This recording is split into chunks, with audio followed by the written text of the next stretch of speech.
On the fields of the mind lies an unknown universe waiting to be explored, a place where ancient secrets blend with the most innovative currents of thought, a space between tangible reality and the vastness of imagination. Welcome to Mental Healing by Christian D. Larson, an uncharted path to transformation and self-discovery. Within the pages of this audiobook unfolds a map to the deepest realms of human consciousness. Larson, like a modern alchemist, invites us on a fascinating journey where each word is a portal to an inner world filled with potential and possibility. A journey that challenges the boundaries of conventional thinking and immerses us in a symphony of mystical, scientific, and spiritual concepts. Imagine a place where the mind has the power to shape reality, where every thought is a seed capable of sprouting and transforming the landscape of our existence.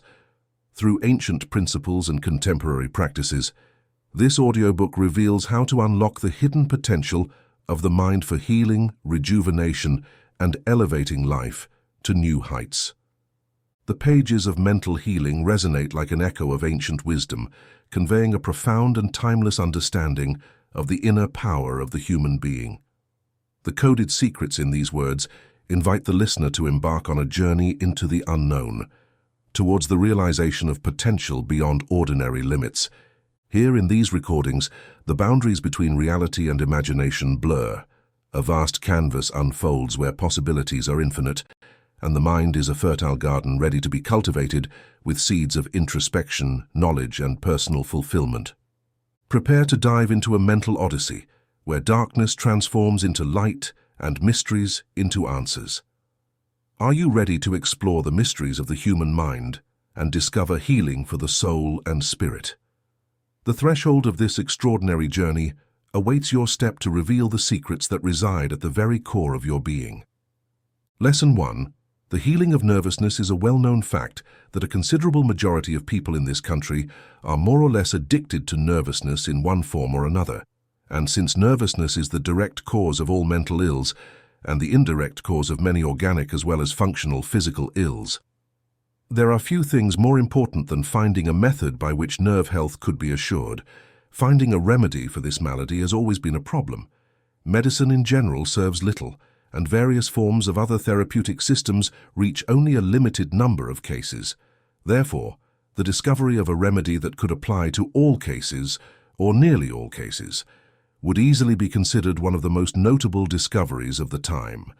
We can assert with certainty that when people learn to maintain their nervous system in order, there will be very few cases of insanity, if any, and physical illnesses will be reduced by at least half. Additionally, the power and capacity of the mind will increase significantly.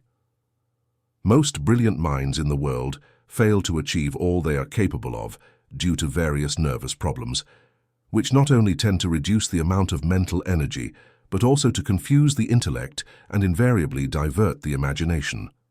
There is scarcely a mind endowed with exceptional ability or genius that is not addicted to nervousness in some way, and it is impossible for any mind to give its best under such conditions. The fact is that if nervousness were completely eliminated from the race, over half of physical ills and almost all mental ills would disappear. The strength and resistance of the body would increase significantly, and the capacity of the mind would practically double in most cases. Therefore, it is evident that a perfect remedy for nervousness would be of great assistance, if not more, and a remedy that fulfills all requirements has been found, for by its very nature, it simply cannot fail. This remedy will restore nerve health in every case where it is used, and it is so simple that all who apply it will be successful. That this remedy eliminates nervousness in all cases may seem impossible, but when we examine the nature of the remedy, we find that its effectiveness never fails. It lies in its power to eliminate the remote cause of what could be called the immediate cause of this condition. This condition of the system that we call nervousness arises from discord in the nerve fluid, or what could be called confused vibrations in the electromagnetic energies of the body. This is the immediate cause, but behind. This cause is a remote cause, namely, that condition that initially produces the confused vibrations in these energies. The nerve fluid we are talking about can be called human electricity, for its nature and actions correspond exactly to electric currents, although it is, of course, of much finer quality than ordinary electricity. Consequently, the human brain can be called a generator, as these fine currents are produced there, and the nerves can be called the cables that carry this fluid or electricity to every part of the body. The functions of this nerve fluid are numerous.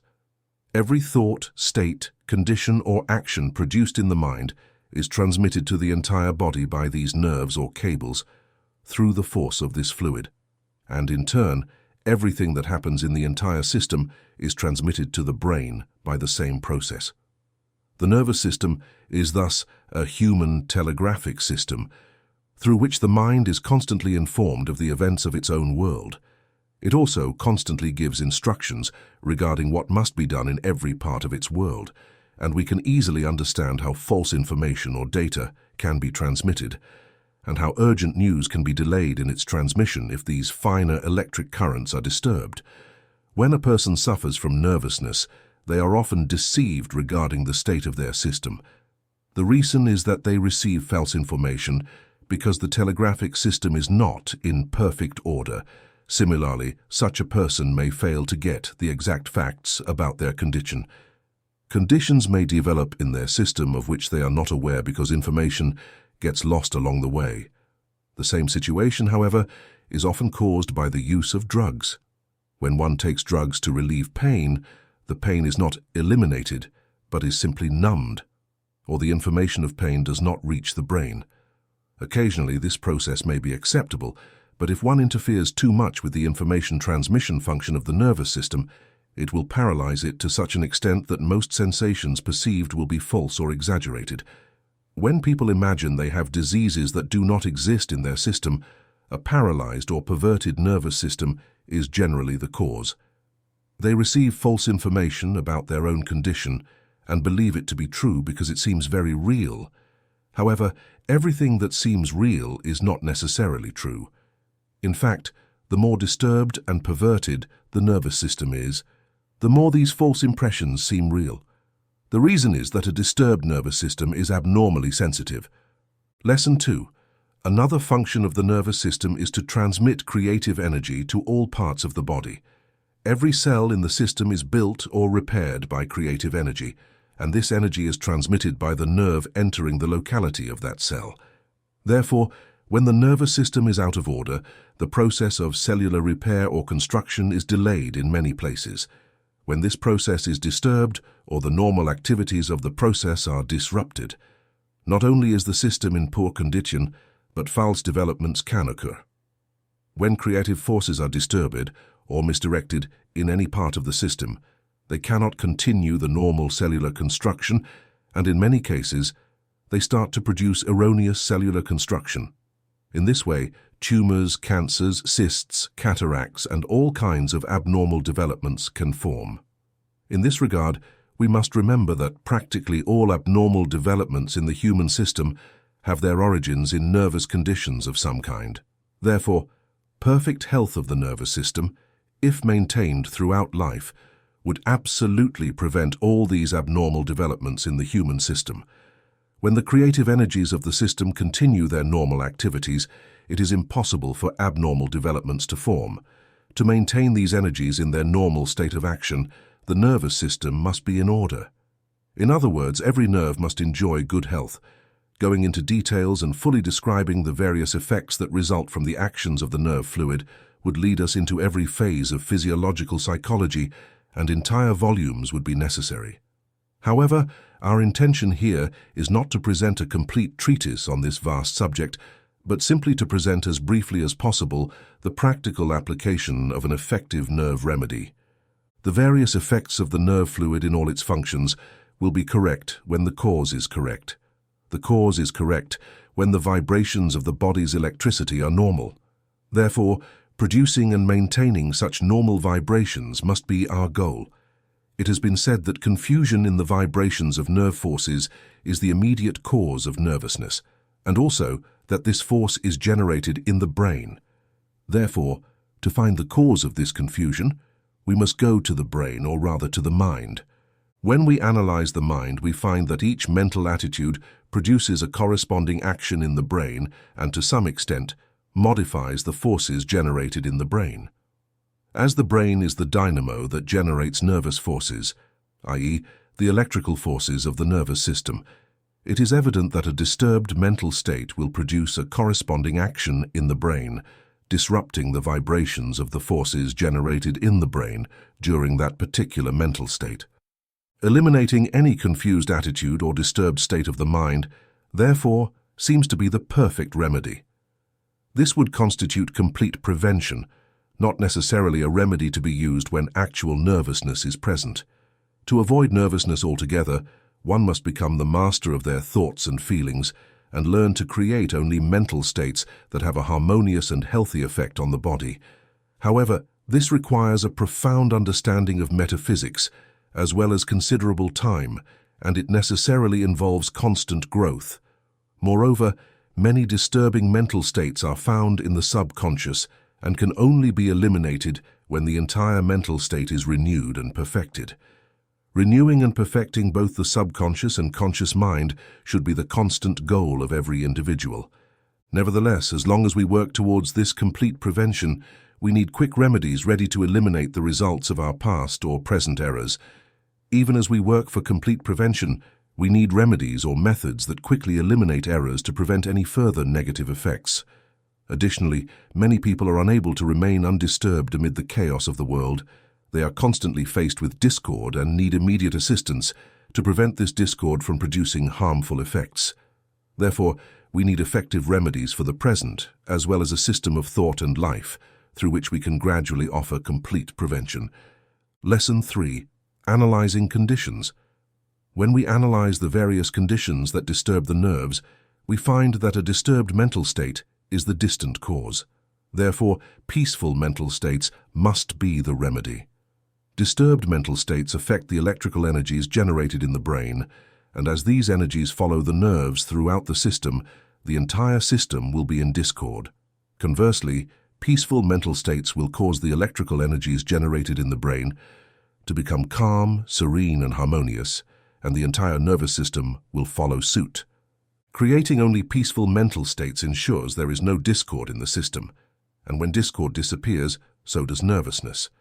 When disturbed mental states have already occurred, they can be countered before entering the nervous system and avoiding their undesirable effects.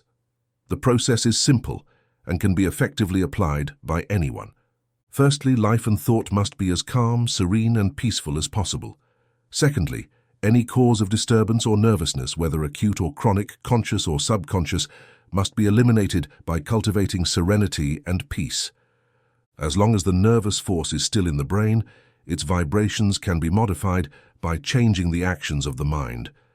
However, once this force enters the spinal cord, it will continue in its original vibrations until it has permeated the system. Therefore, it is necessary to act on this force before it reaches the spinal cord. Since this force readily responds to every action of the mind, a complete change can be made by acting in the right place to directly reach the energies of the brain. The mind must act on the cerebral center, a point located exactly halfway between the openings of the ears. Draw an imaginary line from one ear to the other through your brain and divide this line in the middle. At this point, you will find the region of the cerebral center. In this region, the nerve force or energy generated in the brain is transferred to the spinal cord, from which it travels to all parts of the system. To change the vibrations of this force before it reaches the spinal cord, the mind must act on the center of the brain and, through this action, produce the same condition as desired throughout the nervous system. The mental state impressed upon the center of the brain will ensure that all nerve forces from the brain are identical to the mental state itself, both in their nature and action. Therefore, impressing upon the center of the brain a mental state of perfect harmony, calm, and balance will ensure that the nerve force, when emanating from the brain, becomes calm, harmonious, and balanced. Consequently, it will transmit calmness, harmony, and balance to every part of the system. When these calm nerve currents begin to flow through the system, any form of nervousness will begin to disappear, and relief will be immediate.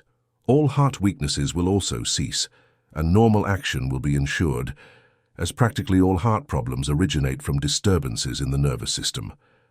Focusing on the cerebral center in an attitude of peace will quickly restore the heart to normal behavior. If this method is used several times a day for 5 to 10 minutes, what is commonly called a heart condition will disappear without paying the slightest attention to the heart itself.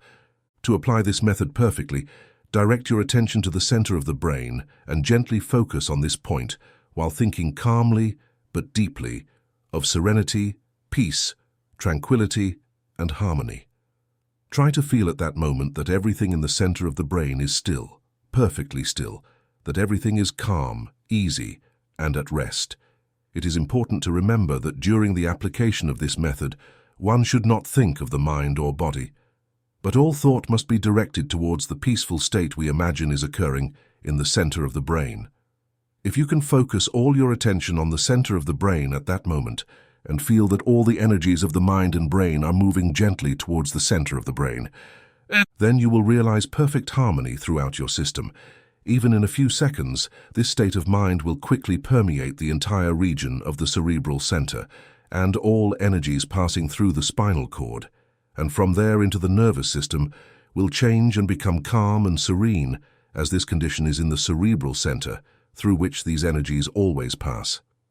Since these are the only energies acting directly through the nervous system, all nervousness must disappear if these same energies are pacified. When applying this method, it is best to be comfortably seated, or better yet, lying down, with the mind and body relaxed, eyes closed, and all attention turned away from external things. Then, have a single purpose in mind, that of penetrating the center of the brain with a mental life of absolute peace and calm. The more calmly and easily you perform this practice, the better the result. Gently trying to draw the finest mental forces to the cerebral center, while thinking about the finest forces of your mind will greatly help produce immediate results. It is helpful to breathe deeply but gently during the exercise, which can last for 5 to 10 minutes and be repeated several times a day. Combine physical breathing with this exercise in the way that suits you best. To do this, when you physically inhale, try to draw the finest mental forces to the cerebral center, and when you physically exhale, try to feel that these finer forces are moving calmly and peacefully through your body down to your feet. Combining physical breathing with what could be called the inhalation and exhalation of the finest mental forces is an invaluable means for all conditions of nervousness or mental disturbance. Therefore, everyone will find it advantageous to practice this method until it can be executed flawlessly. When results begin to appear, you will feel a delightful inner well-being, and all the nerves in your system will be soothed. In this regard, it is good to remember that a calm nerve is the only nerve that performs its function correctly. Whenever you feel excited, restless, or disturbed, apply this method, and harmony will be immediately restored, thus avoiding ailments and errors. The system will readjust, the heart will regain its normal rhythm, and the perfect balance essential for maintaining the integrity and repair of the system will be ensured. This method will also eliminate fatigue and the feeling of tiredness, because the mind and body will invariably recharge with energy when in perfect balance. When this method is used daily and correctly, nervousness in all its forms will disappear.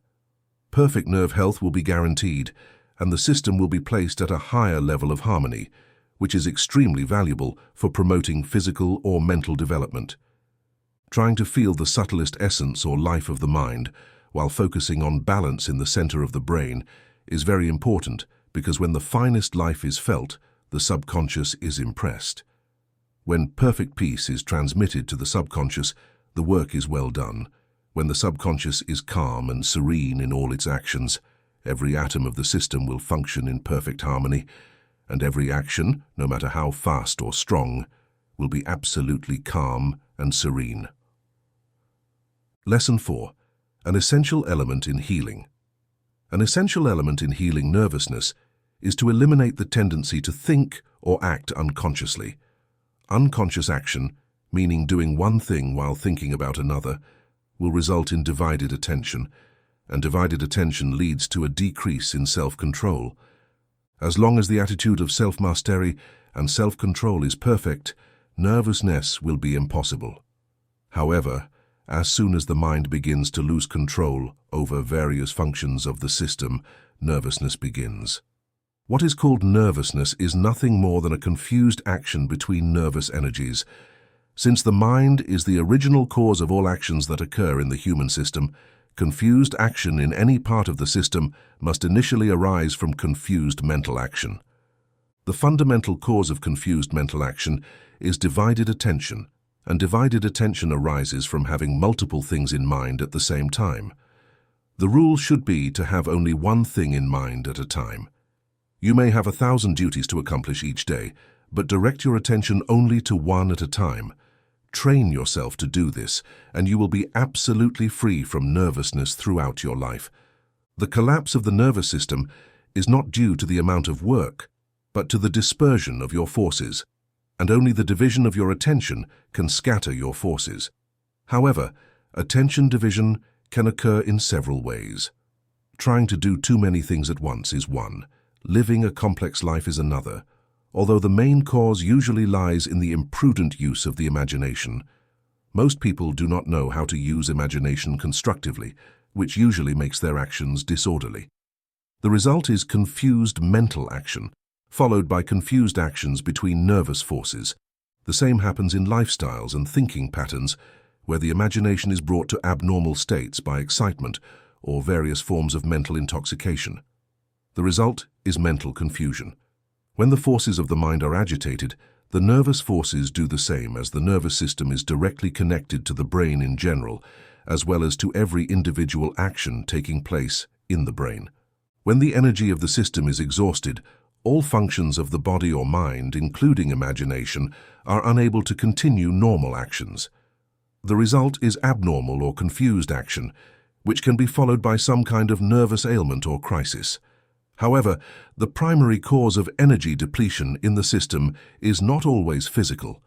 Physical dissipation, like burning the candle at both ends, will deplete the body's energy. There is also mental dissipation, some of the main elements of which are anger, worry, excitement, mental depression, dejection, discouragement, reckless thinking, and bold imagination. Thus, energy can be wasted both physically and mentally, but all waste initially comes from the mind, as the body can do nothing unless the mind initiates action. To eliminate the cause of nervousness, two factors must be considered. First, the vital energy of the system must be kept full and strong at all times. When vitality is insufficient, normal action becomes impossible. Ceasing normal action is equivalent to starting abnormal action, which leads to confused action, and confused action leads to nervousness. Second, mental disorder in all its forms must be completely eliminated. This is done by suppressing the behavior of dividing attention. In summary, to eliminate the cause of nervousness, train yourself to give your full attention to what you are thinking or doing at the moment, and live in a way that keeps your system constantly filled with energy. When you are consistently filled with vital energy and continually use your energy in actions of harmony, balance, and self-control, you will never be nervous. Abundance of power and perfect mastery will guide all your actions. These are the two secrets. Lesson 5. Ensuring abundance of power. To ensure an abundance of power, you don't need to generate more than what you already generate. All you need to do is prevent what is generated from being wasted. In summary, learn to use all your current energy to completely avoid any waste. Energy that is wasted is lost, but that which is used increases. The energy we use today will reappear in the system tomorrow, not only with the original amount but with more. The essential element in the proper use of the power we possess is to have a definite purpose in view for every thought and action, and to give that purpose our full attention. When we think, we must do so with a purpose and think of only one thing at a time. In this way, the full power of our thought is put to work, and none of it is wasted. It is worth remembering and repeating once more that fatigue comes from the waste of energy, never from the energy that is put to work. Energy put to work reproduces itself, and therefore there can be no loss of energy. Fatigue in the system occurs only when energy is lost. When you work, don't think about the next step or try to plan the next step while finishing the first. Take special moments to develop new plans. You will avoid dividing your attention or disturbing your mind. Don't go faster than your feet and don't mentally live in the future while working in the present. Where the body lives, the mind must live too, and the energies of both must work together to build the life of the present moment. When you read, don't skip to the second paragraph before finishing the first. Don't use the article with the intention of getting the essence in a tenth of the time it would take to read it. The habit of skimming things is one of the worst mental habits and should be completely eliminated. You might think you save time by skimming, but you lose energy, mental power, and in the end, it's quite a loss and nothing to gain. Avoid the same mistake in your life. Don't try to get everything in life by rushing through it. Most people are addicted to this habit, but it leads directly to nervousness and is the direct cause of over 90% of nervous crises that occur. Meanwhile, this same habit brings a lot of destruction, depression, and unhappiness. Learn to live in the present. Make plans for the future during special moments reserved for this purpose. Categorically refuse to live in the future. Refuse to mentally do today what you hope to do tomorrow in reality. Thousands of people have this habit, which makes their minds almost always confused while continually dissipating their forces. If you plan to take a trip tomorrow, prepare well today, but don't mentally make that trip 20 times today. Prepare the bricks for the building of tomorrow, but don't put them in your mind today. Never mentally live in the present, the experiences you've had in the past, or the experience you hope to have in the future. This practice will scatter your forces and divide your attention, resulting in confused mental action followed by confused nervous action. This practice will also decrease your power of concentration, and without concentration we can accomplish nothing. However, peaceful contemplation of past joys or anticipated future joys will always produce beneficial effects as long as we do nothing else during that contemplation. In fact, devoting special moments each day to this contemplation will be beneficial, no matter what you think about during your leisure moments, whether it's the past, present, or future, as long as the thought is pleasant and attention is not divided. Therefore, to prevent or permanently cure nervousness, we must always keep these two things in mind: avoid divided attention and prevent the energy of the system from being depleted. In other words, live and think in a way that keeps your system constantly overflowing with energy at all times, and focus all your attention on what you may be thinking or doing at the moment. Lesson 6. The following exercises or methods. The following exercises or methods can be used very beneficially, both for preventing and curing nervousness. If you follow them faithfully, you will achieve the most perfect results. Sit in a calm position for a few minutes several times a day. Check how calm you can be in both mind and body during these moments, and observe how you can fully realize the deep tranquility of your nature. If you adopt the practice of being deeply calm for a few minutes several times a day, you can completely curb any tendency to nervousness. Moreover, these moments will serve to revitalize your system, allowing you to accomplish more quality work during any period. Take advantage of these moments of tranquility to completely relax your mind and body. Let go of every muscle and every thought. Stay still and think only about how pleasant it is to be perfectly still. Try to deepen your awareness of real harmony. Frequently think about the true meaning of harmony and try to feel internally that true harmony. In other words, train yourself to focus your attention on the very idea of harmony so that your system enters into the life or essence of perfect harmony. You will soon begin to feel more harmonious as we tend to develop in ourselves every state or condition upon which we constantly focus thought and attention. Mentally visualize yourself in a state of calm whenever you think of yourself. Imagine that you are calm and in control of yourself. Every mental image you create of yourself should show you in an attitude of calm. When you think you are in a situation you anticipate, imagine yourself calm and serene. This will create a tendency toward calmness, and each day you will become increasingly serene and masterful until you reach that deeply peaceful and immensely strong astral state. Whenever you feel deeply agitated, immediately shift to feeling at peace.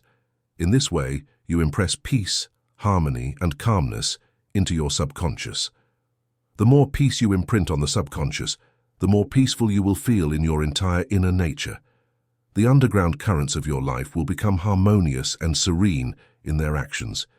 You will feel peaceful and calm inside, at the deepest level of your real life and thought. It is the person who feels peaceful and serene at the deepest level of their inner nature who also experiences the greatest power of their inner nature.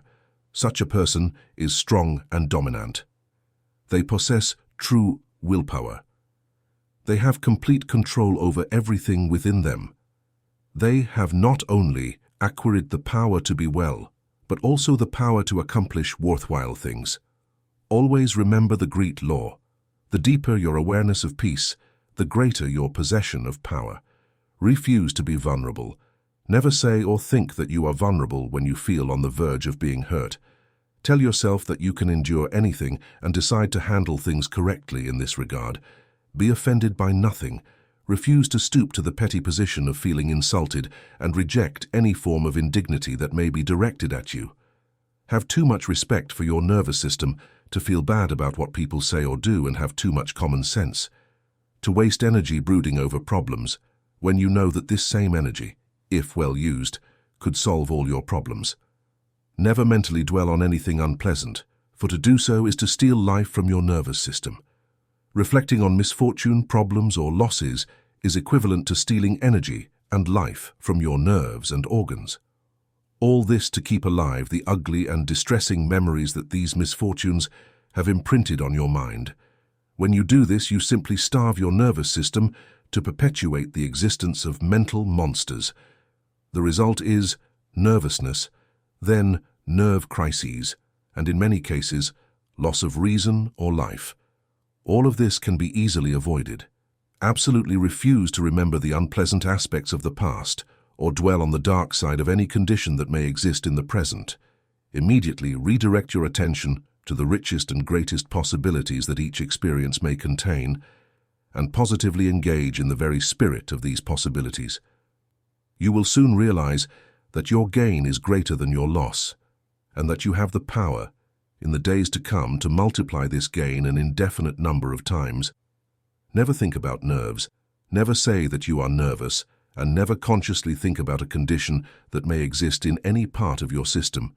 When you feel something is wrong, correct it immediately.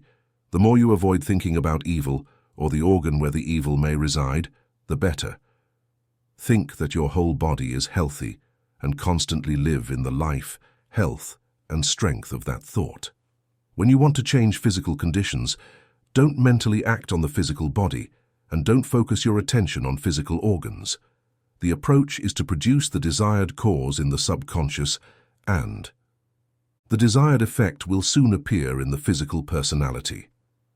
Under no circumstances allow any form of nervous mental attitude. If you are accustomed to this habit or tendency, cultivate relaxed calmness by allowing your system to frequently plunge into the feeling of deep calm. To do this, imagine the inner world of deep calm in which you live, move, and have your being.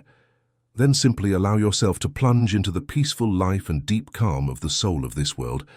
Also, apply the special method described in the first part of this lesson whenever your nerves are on the verge of giving way. This method will consistently produce relaxation, in addition to being soothing, comforting, and exceptionally restorative to an extraordinary degree. Cultivate assurance, deeply healthy and joyful mental states at all times, but let your joy be of a nature to produce peaceful contentment. Avoid joyful attitudes that tend to excite the nerves or create an overexcited mental state.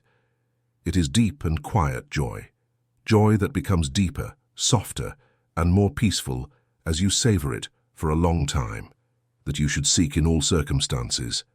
This form of healing must be adopted every hour. Be at peace with all things, sleep enough, and live with the faith that all things are working together for a greater and greater good. Lesson 6. To ensure and maintain perfect mental health, you must consider these important facts. In the prevention and cure of disorders almost entirely of mental origin, There are two particular tendencies to avoid. The tendency to exhaust mental energies through incorrect use of mental action, and the tendency to intensify, in certain tense circumstances, the actions of these energies. When life and mental energy weaken to the point where there is no longer enough power to perform normal thinking, the mind ceases to function correctly, consciousness dulls, so that no experience is correctly interpreted, and the mental conceptions formed at that time are mostly illusions.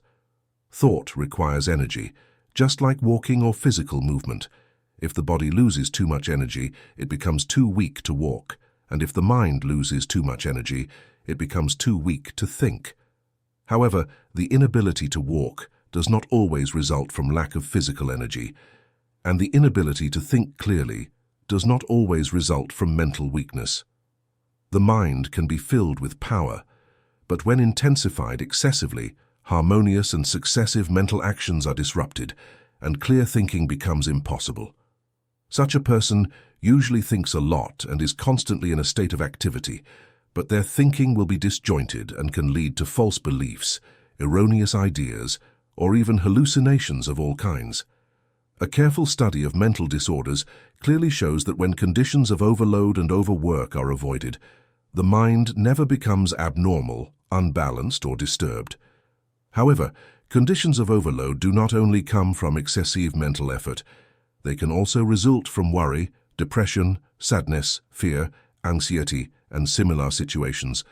These mental states deplete mental forces by spending energy on destructive thoughts. While ordinary mental work consumes energy to perform what may occasionally be useful, a person can work their mind so intensely that they consume too much energy. In such cases, mental problems can result directly from mental overload. But these cases are very rare, as most are caused by worry and anxiety. An hour of worry consumes more mental energy than 10 hours of continuous mental work. The same applies to fear, sadness, depression, and other similar erroneous mental states. Generally, it is worry associated with work that makes someone feel exhausted afterward, and few are those who do not worry about anything while working. However, this habit can, and indeed must, be completely overcome. When a person studies, they may imagine that intensive study exhausts the mind and, therefore, that the mind becomes more or less fatigued during this work. However, this idea is incorrect. Study will certainly consume a certain amount of mental energy, but not enough even after many hours of continuous study, to result in mental fatigue. It is anxiety, which most students associate with their study, that exhausts the mind. When study is undertaken with a specific goal, the student is often too anxious to fulfill that goal, and there is often a fear of failure or depression due to mistakes already made. All these misuses of the mind exhaust it, so study cannot be undertaken with satisfaction. Study itself almost never causes exhaustion or mental fatigue. To prevent the weakening of the mind, we must replace occupation, fear, and anxiety with faith. The mind that remains, thinks, and acts in faith will always remain strong. This is one of the great truths that we must always remember. Living in this truth provides the mind with unparalleled protection. States of mental excitement mainly arise from anger, excitement, intense mental or physical action, or nervous excitement. However, any vigorous mental action or tense action will produce the same state. In this state, the mind is under tension, so to speak, and its energies are diverted and eventually lost. On their way to complete loss, they generally produce all kinds of illusions. This explains the fact that a mind not in harmony with itself often produces illusions on multiple fronts without being aware of it. When the mind fixates too long on a particular subject or is forced in a certain direction for too long, a similar condition occurs, unbalancing the mind. In this state, one part of the mind will work excessively while other parts become practically inactive. Therefore, the overloaded part will be unable to think clearly due to its exhausted or intensified state, while the inactive parts will also be unable to think clearly due to their inactivity. The result will be that the mental states produced at that time will be erroneous, and erroneous states invariably lead to poor health conditions, both mental and physical. To avoid the tendency to engage too intensely in one direction, it is important to adopt what could be called mental variety, meaning changing mental action, mental work, and interest at frequent intervals. This practice is crucial when the nervous system is more or less tense. In such conditions, sensitivity is very acute, and each deeply formed impression will tend to guide the mind along the line it indicates.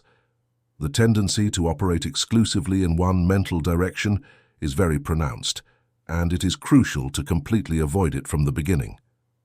As soon as one feels an inclination to lock oneself into one mental direction, attention should be immediately redirected to something else to stimulate other parts of the mind. In general, the mind will return to healthy action when all its parts are activated. An excellent practice is to study all kinds of valuable subjects in addition to what may absorb your attention in your vocation, and to exercise all functions of the body, mind, and soul as completely and harmoniously as possible. All forms of fanaticism and prolonged actions of enthusiasm must be avoided at all costs.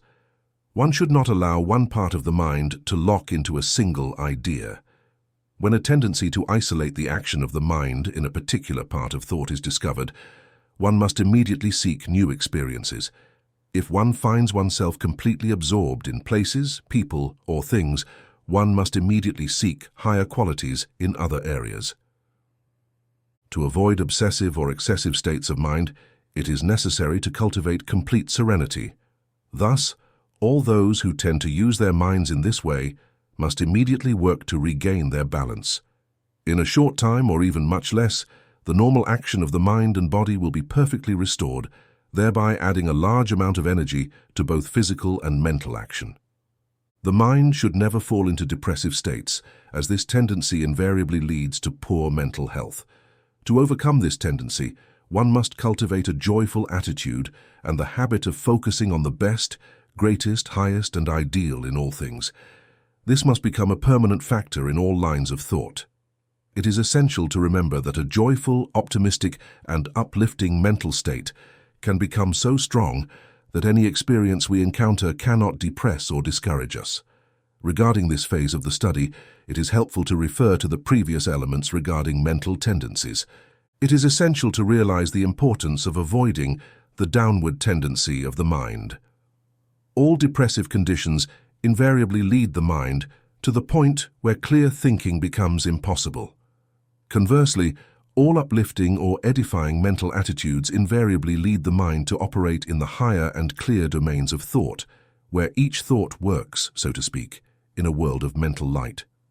In other words, the higher the mind rises in conscious action, the more light it receives on each thought, and therefore each thought becomes clearer. To eliminate adverse conditions of the mind, it is essential first to calm the mind, and second, to provide more life and energy to the entire nervous system.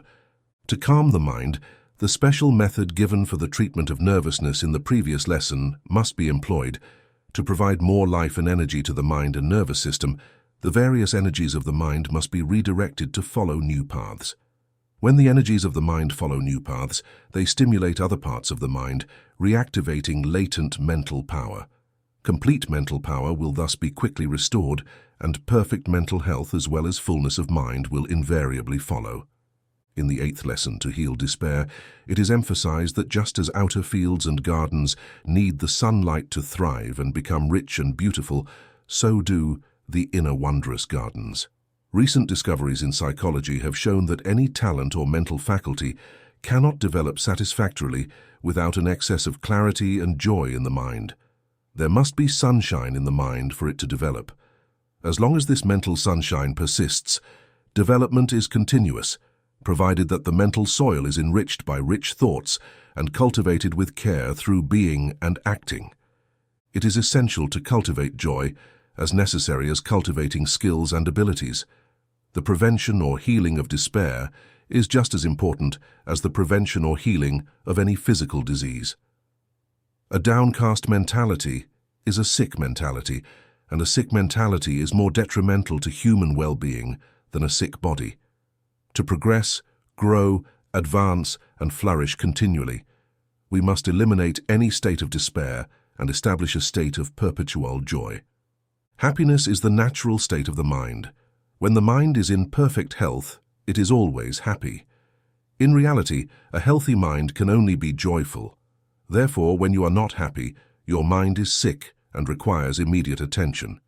Indeed, a sick mentality can cause as many moral problems as physical ones. Therefore, it is essential to eliminate despair and all forms of unhappiness. When we examine the subject closely, we find that there are two types of despair, each with its own causes and requiring specific remedies. The first of them requires little attention, as it can hardly be called a mental disorder, being more of a symptom of disordered thoughts and erroneous viewpoints. It generally results from unpleasant experiences, such as disappointments, failures, or defeats, and can thus be easily eliminated by training the mind to perceive joy in all things and resolving to win, no matter what current circumstances indicate. When we consider life from the higher point of view, from the real greatness of man, we will not lose hope or courage. Although we fail many times, from the previously mentioned perspective, we discover that each failure can transform into a step towards success. We choose to view failure in this way. However, if we want to use failure in this manner, we must never allow ourselves to sink into despair. Instead, we must confront each situation with an attitude of full self-mastery. Every failure is simply precious energy that has been diverted. If we approach this diverted energy with the right attitude, we can reclaim it and make it work in our favor. Thus, the current forces of our circumstances that seem destructive can be changed and transformed into constructive forces. The reason is simple.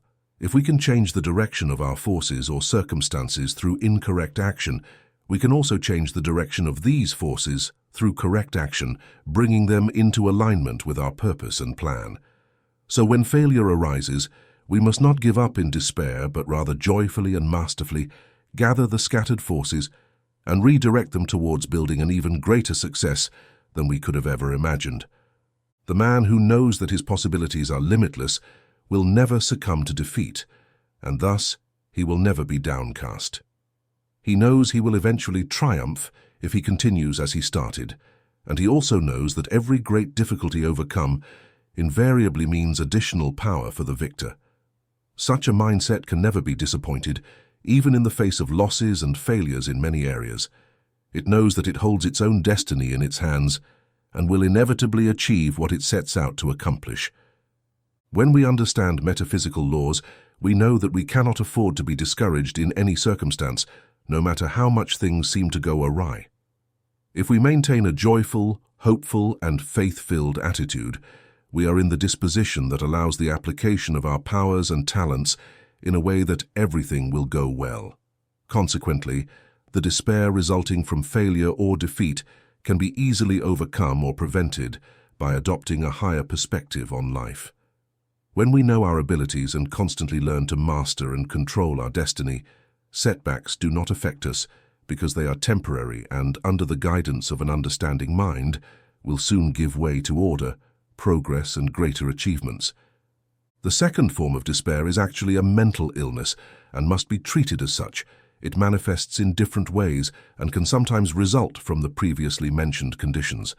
Generally, however, it has other origins.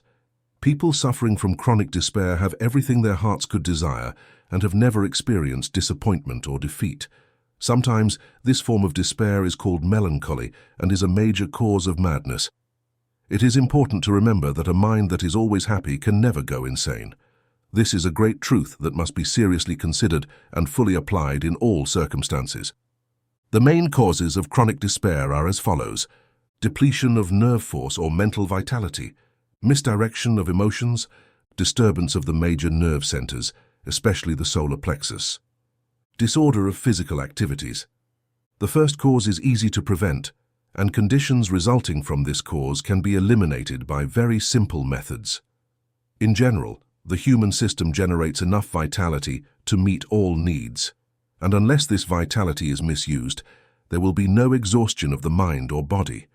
However, discord, worry, anger, fear, and similar mental states tend to waste vital energy and can thus lead to exhaustion. However, regular work in itself will never cause this condition, as it has been conclusively demonstrated that work alone never depletes the vital forces of the human system. Exhaustion due to a decrease in vitality generally occurs suddenly, even when everything in life seems harmonious and joyful. In such circumstances, the experience is mysterious, and you cannot find a defined cause. Everything seems well in your world, but you feel unwell, and these conditions can last for hours. The temptation to seek stimulating remedies is very strong in such instances, and it is well known that nervous exhaustion has been the origin of many lives ruined by alcohol abuse. However, instead of seeking artificial remedies, we must seek the cause and try to eliminate it directly. When you feel mentally or physically exhausted, you can recognize that the cause is low vitality. The first step you must take when you discover this is to practice deep and full breathing, as nothing increases vital forces as much as correct breathing. By correct breathing, we mean deep, complete, and gentle breathing using the entire chest in the exercise. The ordinary person usually only uses the upper half of the lungs when breathing, making them prone to conditions in that part of the body and also reducing the regular intake of vital energy. The simple science of correct breathing involves breathing with the entire chest and making the entire breath regular. When you find that the vital energies of the system are depleting, breathe more deeply, and if you have the opportunity, remain perfectly still for a few minutes, trying to realize that you are the vital center around which all the forces of your world tend to gather. It is true, you are a vital center of all the elements and forces of your world.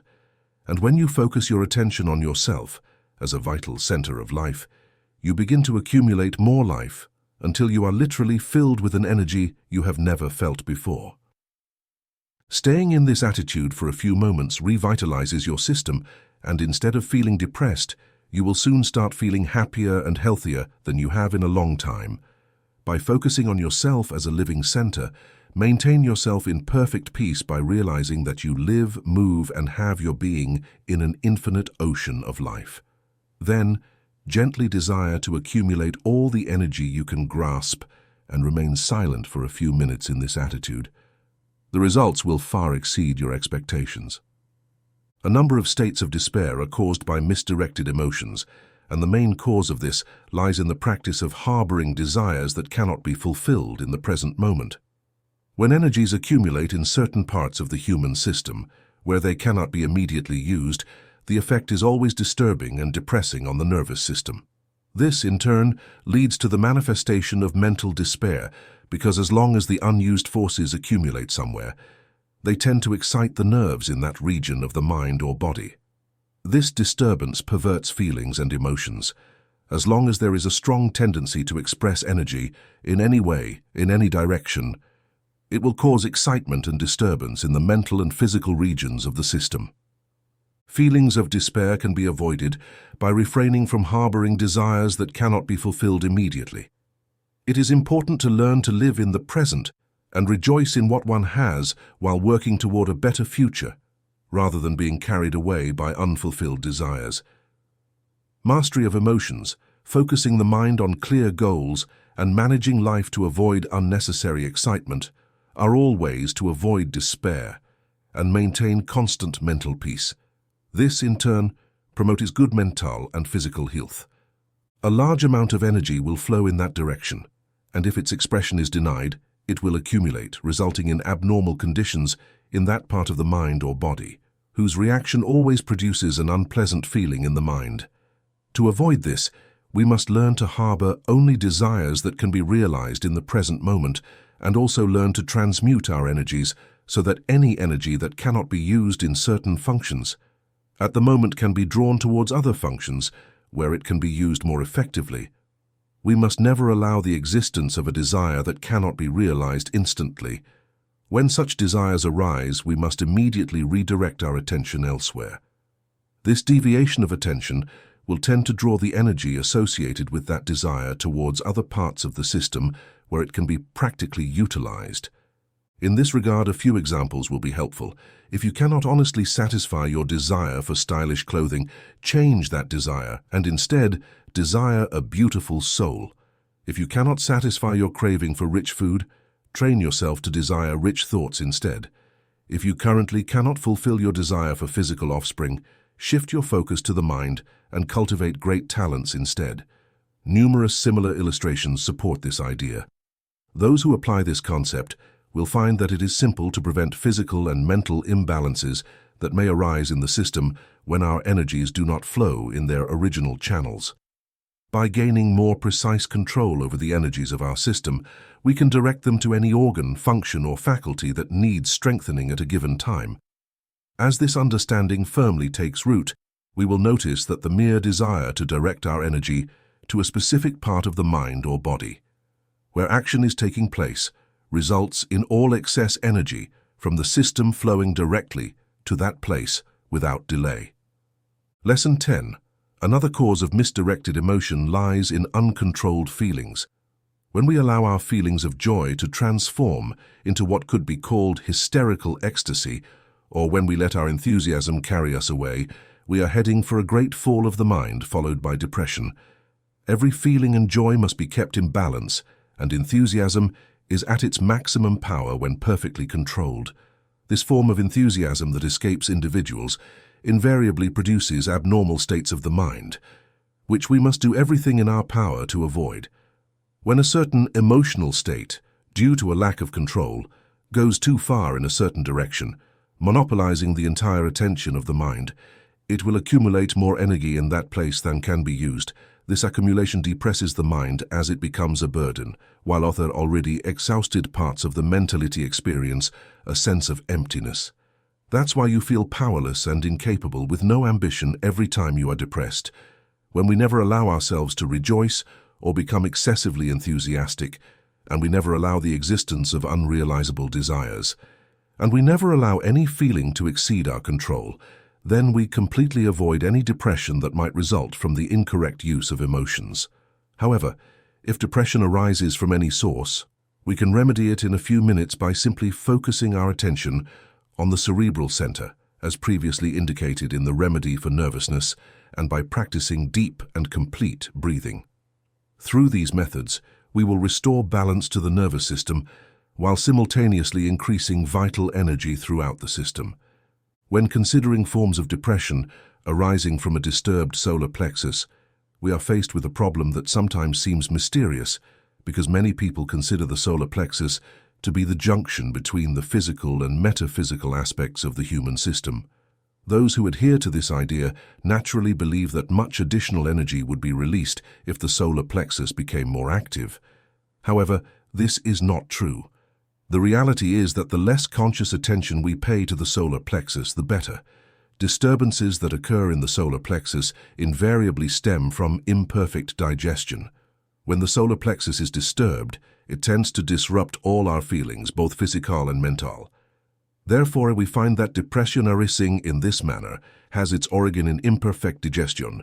For this reason, we will notice that some of the most severe cases of depression are not necessarily omens of impending terrible disasters, as some people sometimes think. On the contrary, they have no other source than the stomach.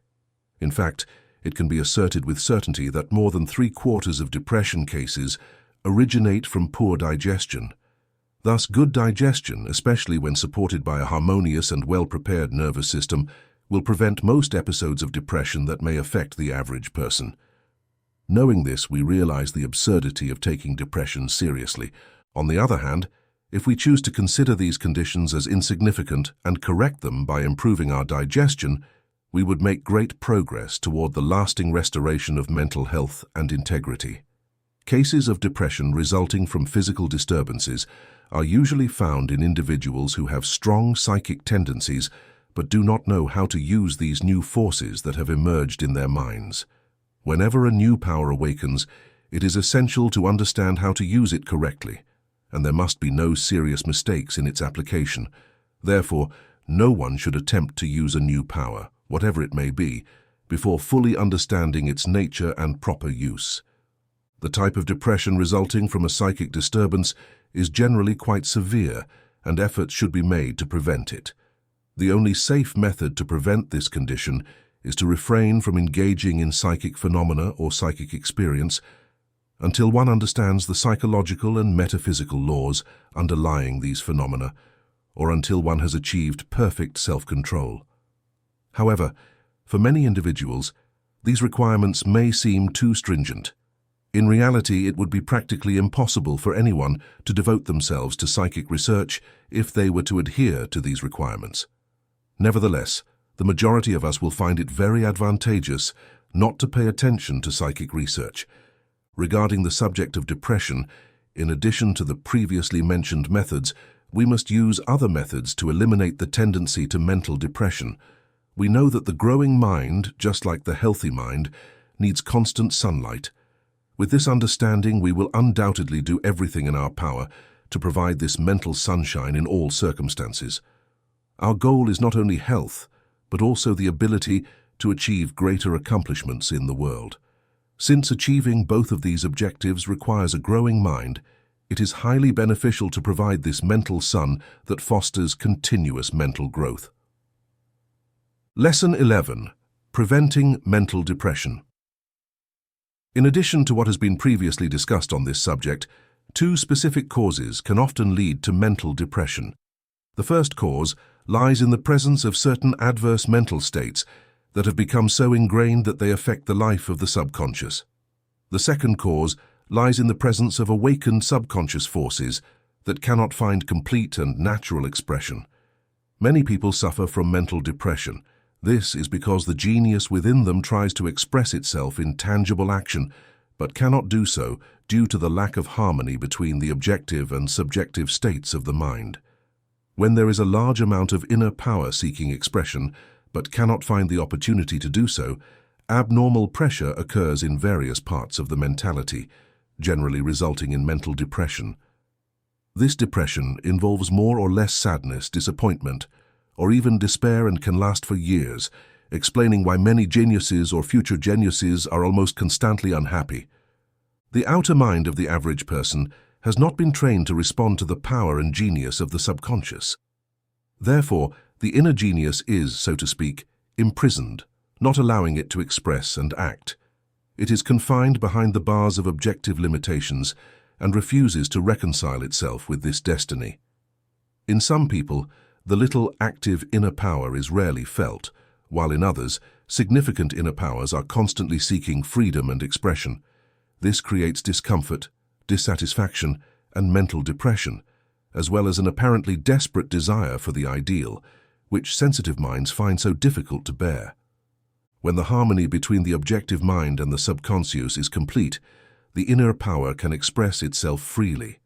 It is then that we find a peace beyond understanding, a harmony that touches the ecstasy of the soul and immeasurable joy. The individual is fully in the present moment. However, such moments are rare for the average person because their outer mind is not able to give expression to the life and power awakening within. The average individual is not trained to unleash the inner genius. They are simply conditioned to remember what others have said and imitate what others have done.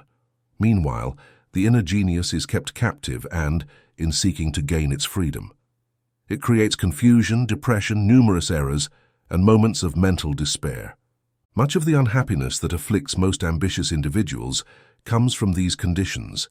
The mental house is divided against itself. The inner mind wants to achieve greatness and the joy of a full life, while the outer mind wants to lead a superficial life and only do what the senses, within their limitations, desire. However, the objective mind has not been created to act in discord with the subconscious. It is non-scientific education that has given the outer mind this tendency. However, there can be no true peace or greatness in the human mind until this tendency is eliminated. Both minds must work in harmony and towards a common purpose. The objective mind must impress the subconscious with its objective thoughts and highest desires, and must respond perfectly when the subconscious brings forth the power enabling the realization of those goals and desires.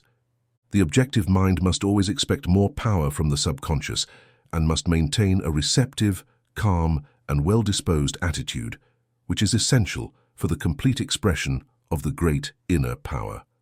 Cultivating this attitude puts both minds in harmony. Since the objective mind directs the subconscious daily to produce more life, more intelligence, and more power, the full blossoming of the inner genius is assured.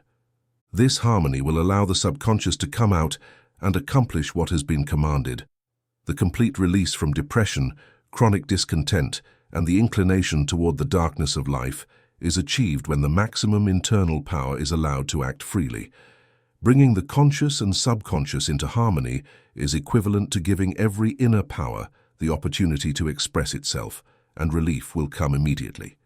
Moreover, the entire personality will be recharged with new life. The body will become more vigorous, and the mind brighter. When chronic mental depression arises from adverse mental states, the remedy is to train the objective mind in precise scientific thinking. In other words, the mind must live on the sunny side, on the constructive side, on the side of growth, and every thought must be shaped exactly on the highest ideals that can be created. When we focus our attention on our ideals and deeply feel at every moment that we are progressing towards those ideals, we will emerge from depression, darkness, and discontent into a world of light, freedom, peace, and joy. There is a higher region in the human mind where happiness is perpetual. To enter this higher region, the first essential thing is to bring both minds into harmony, and the second essential thing is to keep one's gaze fixed on everything that is true, perfect, lofty, beautiful, and sublime. Lesson 12. Eliminating fear. As long as the tendency to fear persists, it is not possible for a mind to give its best, and since it is absolutely necessary for every mind to give its best, to live a life of peace, health, freedom, and fulfillment, we must strive to completely eliminate fear.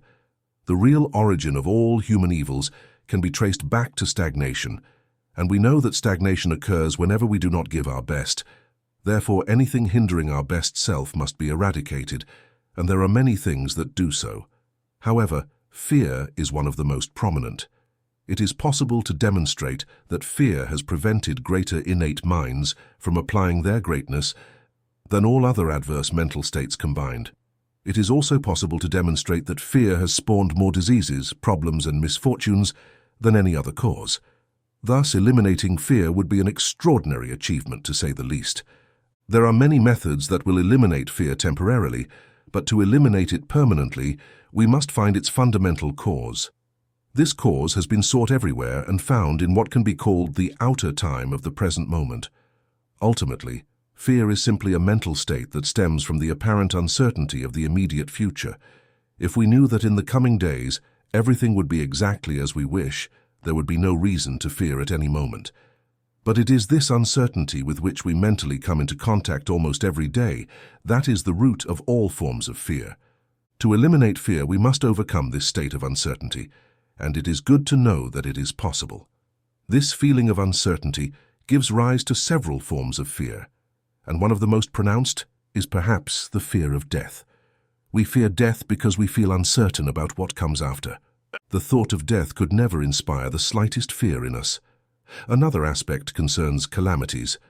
We live more or less in fear of calamities because we do not know if we will escape unharmed or not, or what precautions to take for absolute safety. We fear poverty because things in this world seem very uncertain. Our friends everywhere face unexpected misfortune, and we imagine that it is very likely that we might run the same chance. If we could control our circumstances, we would think differently about this particular phase, but the art of controlling circumstances is not clearly understood, so most people continue to fear the potential misfortunes of the future. We fear illness because almost daily we encounter threatening symptoms and see people around us who fall into the grave due to the continued action of what seem to be insignificant symptoms. There are dozens of other conditions and things that we fear more or less for the same reason, namely that we are not sure of the outcome. The result can be good or bad. We do not know, and we fear it might be the latter, as we have not acquired the power to produce the former at will. Thus, it is clear that all fear stems directly from uncertainty about what the immediate future holds, especially in terms of the results of our current actions. What is being prepared in the present has often been prepared in the past, and in the past, these indications have often gone wrong. Therefore, the question is, can we make everything go well this time? Most of us do not know, and that's why most people almost constantly fear the events of the near future. Fear arises from uncertainty, and from no other cause. This can be easily demonstrated. The question then is, what creates this uncertainty? When we analyze this phase of the subject, we find that the cause of any form of uncertainty is due to the fact that similar things under similar conditions have gone wrong in the past, and we currently have no evidence that we can make everything go well in the future. Most people have no evidence that the future can be favorable, regardless of present conditions. However, this does not mean that evidence cannot be found. Therefore, to eliminate fear, it is necessary to obtain positive evidence demonstrating that we can make everything go well, that we can improve the future compared to the present, and that we can make all things work together to promote our greatest well-being. Even if the house itself is ordinary, and everything inside is ordinary and inexpensive. In contrast, a new and luxurious house with expensive furniture can give the impression of total disorder if it is led by a chaotic mind. This same law applies without exception, from the smallest details to the grandest scales of the world. The world itself and its many parts are like the individuals who are responsible. Good things in the world come from good causes, while other things come from adverse causes, and all causes originate from man. However, man can produce any cause he wishes. Therefore, the future is in his own hands to change the condition of the world in general. The human race in general must change, and it is possible. For a long time the race has been told to be right and good, but we have not been clearly told how to proceed. The race is very willing to change for the better, and indeed the vast majority constantly prays for the knowledge and truth necessary on the great subject of human improvement. Therefore, all that is needed is to provide this highly desired information, which is already available, and the world will begin to change. The world in general is the direct effect of the actions of all its inhabitants, while the individual's world is the result of his own actions in addition to the actions of the world in general with which he can come into contact. However, the individual can change his own actions and adapt to the actions of the world in a way that produces the desired results in each case. In other words, each individual can produce in his own world what he wishes and can change the things that happen in his world from the world in general so that they become identical in nature and action to what he produces himself. Understanding the true nature and true power of man is knowing that he can determine what he must produce himself and can also determine what the world in general must produce in his own world. He is then the absolute master of the situation. And since all this is true, the whole question comes down to pure mathematics. When we solve a mathematical problem, we are not afraid of the answer if we know the principles. We are not afraid of the result if we are good mathematicians. We know positively that the answer will be correct, and there can be no fear or apprehension when we know positively. The good mathematician, however, is not exempt from fear in his calculations, for he is superior to others. He is only superior in the sense that he knows the principles involved. He lives in the same mathematical world as the stumbling student. They are not different. The only difference is that one understands the principles and the other does not. The good mathematician gets the answer he wants. He makes the future of the problem exactly what he wants it to be. He wishes the result to be correct and, by understanding the principles, he gets what he wishes. His secret is simple. He knows which principles to apply to solve the problem and applies those principles to each problem. Consequently, he gets the desired results. The problems we encounter in everyday life can be treated in the same way. They all have a mathematical basis, and if we correctly apply the principles of life, these problems can be solved to produce correct results in each case. Lesson 13. Being aware. When we know that the future is the direct result of the present, there can be no fear of the future as long as we correctly apply the principles of life to everything we do in the present. Furthermore, we must remember that the man who lives constructively every day is building a future that is greater, better, and more perfect than his present. He is absolutely convinced that the result of his current efforts will be good and produce the best, for he knows that he is daily setting in motion productive causes of better and greater things. For such a man, fear is simply impossible. There is no uncertainty in his mind, so there can be no fear. He does not fear poverty because he is improving every day, providing better service to the world every day, and the law is that the better our service, the greater our reward. There may be occasional exceptions to this rule, but these exceptions are apparent and are due to specific violations of the laws of life that we do not see at that time. Many people can use certain principles correctly while abusing other principles. The results in these cases will therefore be uncertain, and fear may arise. But when we apply all the principles, there can be no uncertainty or fear, for the result will be what we wish. A man who possesses skills and adapts correctly to the needs of the field through which his skills can be fully expressed is a man constantly in demand, and his reward continually increases. When great minds are not appreciated in their time, the fault lies with them because they did not know how to adapt their genius to the needs of their time. However, regardless of their ability, they can adapt to the needs of their time, and thus not only receive the full appreciation of their own generation, but also fully and most successfully apply all the abilities they may possess. For those minds giving their best today, there is no reason to fear as long as the law is understood, for as long as they give their best, they are constantly improving, and their future will be more abundantly provided with good effects. This is the law. Thus one who applies this law has nothing to fear. Everyone will agree with this statement, but for the average mind, the problem is how to create good causes, and only good causes, and how to know if living is constructive or not. There are thousands of people who have good intentions and genuinely try to create only the best, but live almost constantly in problems and misfortunes. The cause of this condition lies in the fact that they have not been taught how to apply the principles involved in the particular problems that arise in their lives. To proceed, we must take our lives out of this chaotic state and establish absolute order. Then, on this ordered basis, no matter how small or insignificant, we must begin to build a new dwelling of life. However, before starting, the plans for the new structure must be clearly established in the mind, meaning that we must form our ideal. The first essential thing is to live in a peaceful, serene, and well-disposed mental attitude, as the forces of life must be harmonized in constructive action.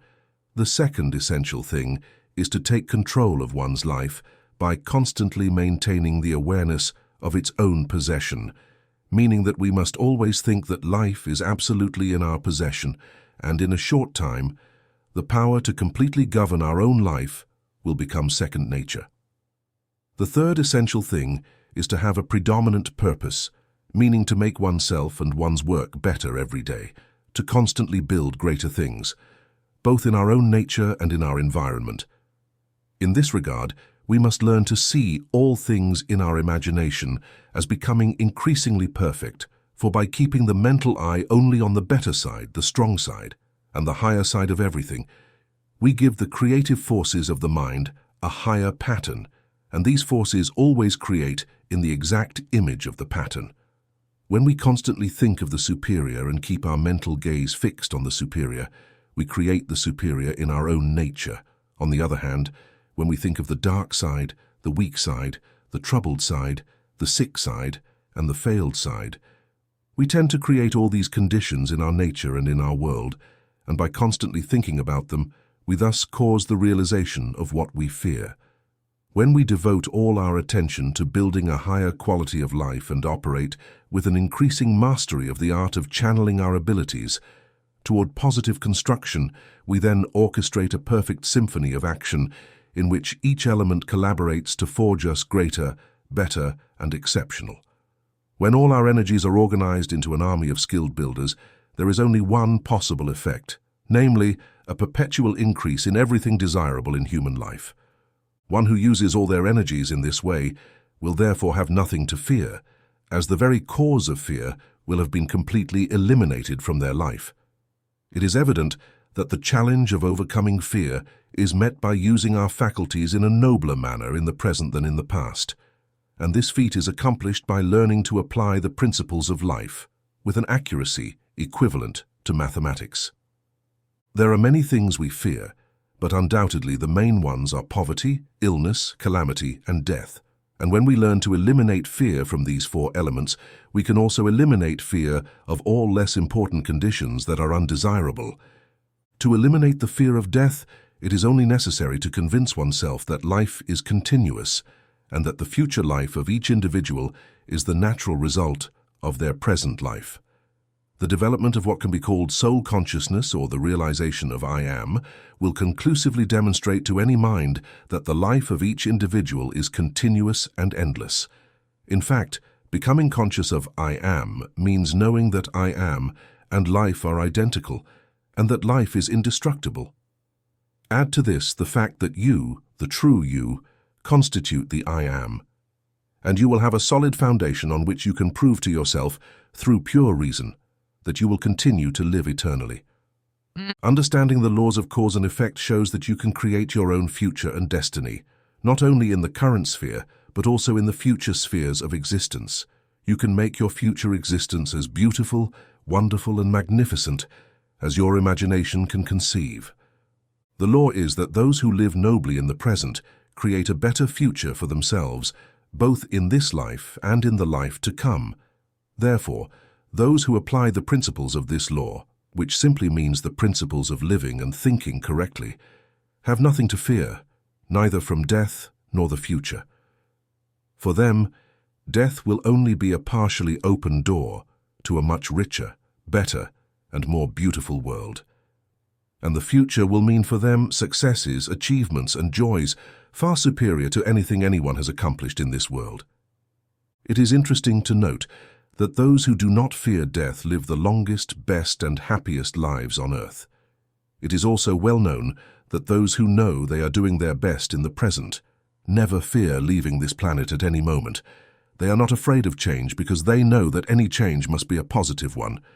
When we learn to truly live, we lose all fear of death because we know that we will live a very long, interesting, and beautiful life. We also know that what is called death is nothing more than a door open to an even more beautiful life, as a magnificent present always produces an even more magnificent future. What we have gained, we will receive and enjoy. That is the law, and so one who lives in this way, gaining much, will have much to receive and appreciate in the days to come. When symptoms of illness appear, we know that we have violated a natural law. But if we understand life, we also know that pain is a benevolent friend who comes to inform us that something needs adjustment. And if we proceed with that adjustment, which we can easily do when we know how to think and live, there will be no illness. When we know how to eliminate threatening symptoms once and for all, we will never fear illness. And when we know how to abundantly create health, the fear of illness becomes impossible. When we believe in health, we cannot be sick, and anyone who lives a constructive life, applying the principles of life to their own life in the same way a mathematician applies principles to problems, creates health increasingly in abundance. The fear of poverty will disappear when we learn that capacity and power can grow more and more indefinitely. We know that competent men and women are highly sought after everywhere, and when we know that we can become competent enough to occupy the best positions in the world, we will not fear poverty.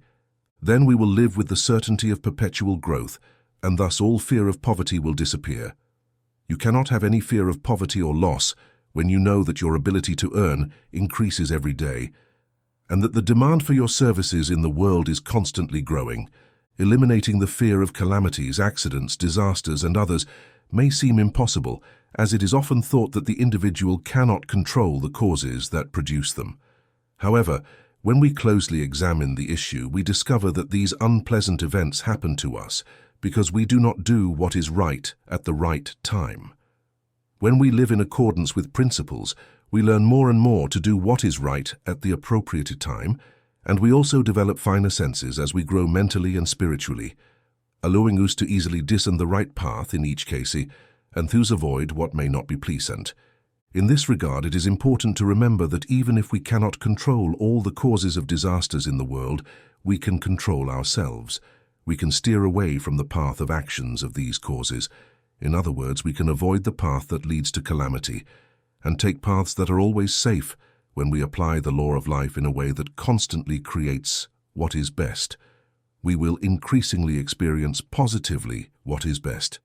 Therefore, there will be nothing to fear, for by believing only in what is best, we will only receive the best in return.